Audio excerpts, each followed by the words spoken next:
If you want to become a better fighter in solos, you've come to the right place. I'm going to be breaking down and slowing down some of my best fights so that we can learn from them together, and I'll be giving you some new retakes that you can apply in your fights. I'm going to start out by giving you these two retakes right here. The first one is known as the sway retake. I've put it in videos before, but there's a reason for that. This is the most important retake to know. You can protect every single angle by doing this on screen right now. I build walls above me and a ramp on top. If the opponent's to your right, you build walls to your right. If they're to the left, you build it to the left. But you always want to put that ramp on top if the opponent is above you, because that blocks your top angle. There's a lot of things you can do with this retake, such as flipping your ramp to go up another layer and then doing the retake again from that upper layer. And you can also edit out the sides while doing this retake. But that's the gist of it. I'm going to show you how to use it in a fight in a second. The other retake I wanted to show you real quick before we hop into some fights is this 180 move right here. It's a lot harder to do, but this is what it looks like. You double edit through a floor and cone, place walls once you get through that, and then edit out the side wall. From there, you're doing the 180. You place a wall, ramp, and then floor and cone on top of you. This changes the direction you're facing while blocking all your angles, and you can go any direction from here. You can edit through your builds, you can go out the left, or you could just pause and scout for your opponent. The reason I showed you these two retakes to start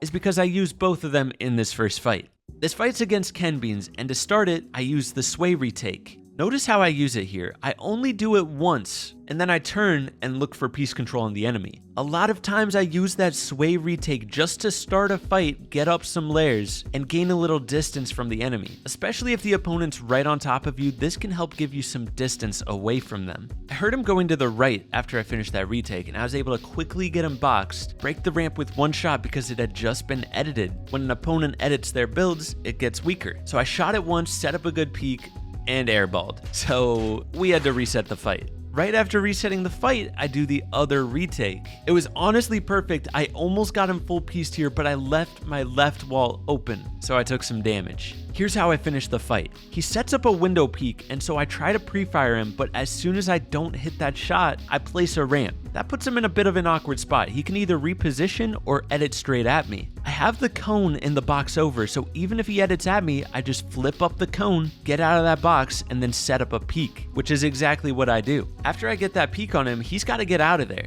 And there's only one way out, back the way he came. So I reposition over to that side, set up a right hand peek, and boom, the fight's finished. The next fight is for the win. I started out by chopping the enemy and getting a health advantage while he's falling. At this point, especially in the slurp meta, you want to get that pressure on right away. If they get a slurp off, you're not ahead in the fight anymore. Right here, I finished the fight by utilizing the way the zone is pulling. It's pushing him in this direction, so I'm able to slide a cone in front of him, cut him off, and then I just challenge him on this left-hand peek to win it. You usually don't want to take a left-hand peek, but when you have a health advantage like that, it was definitely worth it. In this fight, I started out by trying to phase through a natural build. I placed a ramp behind me and tried to jump in. The opponent would never see that coming because they can't see through a natural build wall. That can be a sneaky way to start out a push. But he ends up getting the wall, so I reposition out of there. But I use one of my favorite tricks, which I mentioned earlier. When he edits this metal wall, it is now one shot. So I walk back in, shoot the wall when he doesn't expect it, and I'm able to get the kill. This trick is really good, especially for high ping players that have trouble taking walls. Shoot it when they're setting up a peak and they're not holding that wall anymore. And you'll get a sneaky wall take and a free kill. But just keep in mind, the wall is only going to be one shot if it's brick or metal that gets edited, and the wall needs to not be fully built before it's edited. It's a couple things to memorize, but I'm telling you, it's super good to know. This fight right here was one of my favorites of the season, and you're about to see why. I got this first player weak, but then my kill was robbed. Right off the bat, he edits this wall, so it's one shot. I shoot it and take it. But I back up and pretend like I'm going up layers. A little debate move. I immediately go back to that wall and take a shot. When he edits that cone, it's one shot because it wasn't fully built before. So I utilize that same trick we talked about earlier twice now. When I break the cone, I reset my build, try to set up a right hand peek, but he sprays in. That was a mistake on his part because now I pretty much have him full boxed. Now right here, I'm toying with his mind like crazy. Notice how I pretend to spray in. I keep tap spraying the ramp until it's one shot and he ends up shooting the ramp and I'm able to finish the fight free.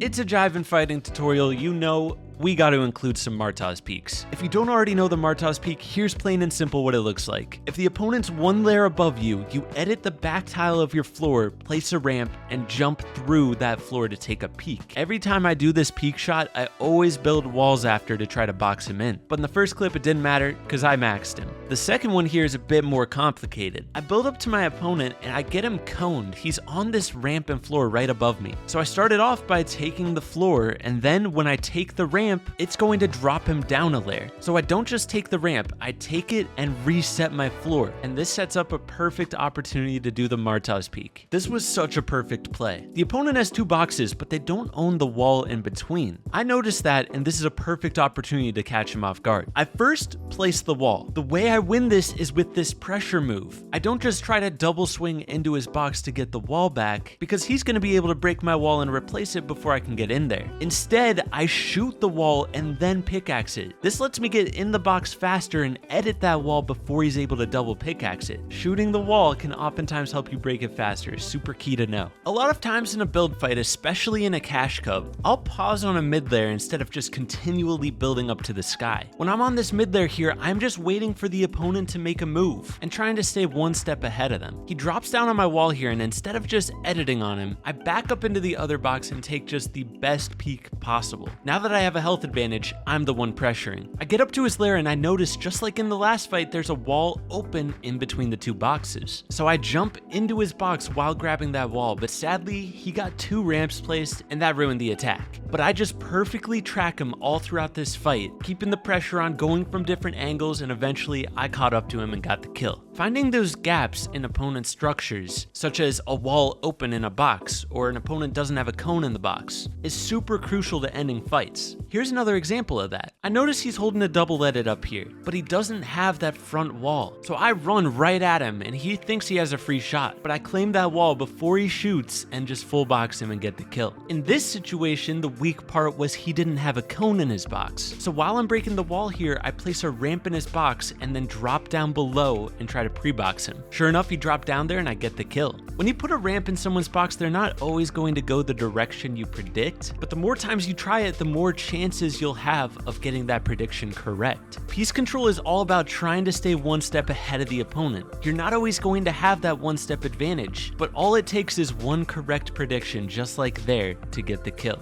Here's a prediction that happens all the time. We were both ramping up here. I look over top of his wall to place a cone above him. Cones can reach really far if you didn't already know. A lot of times when you get somebody coned and they're going up a ramp, they just turn around and go out the other side. Again, you're not always going to get this prediction correct, but all it takes is one good prediction. I messed up my double edit here, but I just kept the pressure up and eventually got the kill. Check out how we wipe this duo with perfect predictions. I'm pressuring this player, he's already weak, so I was just spraying at his wall, trying to make him feel the pressure. He resets this ramp and he really has two options. He could edit backwards into his other box or drop down and reposition. I assumed this player was going to try to run away and create more distance, which is why I predicted he'd go downwards, and he did. But then we go for his teammate, and I see Ken on one side of his wall. If Ken's pressuring from that side, it only makes sense that this player is going to rebox out the opposite way. So that's where I immediately go to get a double edit and get the quick kill. It takes a while to learn the patterns of players, but I'm telling you, people become predictable the more you play. And all it takes is one correct prediction to end the fight. I hope you guys enjoyed this video. If you're trying to get better at the game, I definitely recommend checking out the creative maps down below. More content on the way, so stay tuned. I'll catch you in the next one. Peace.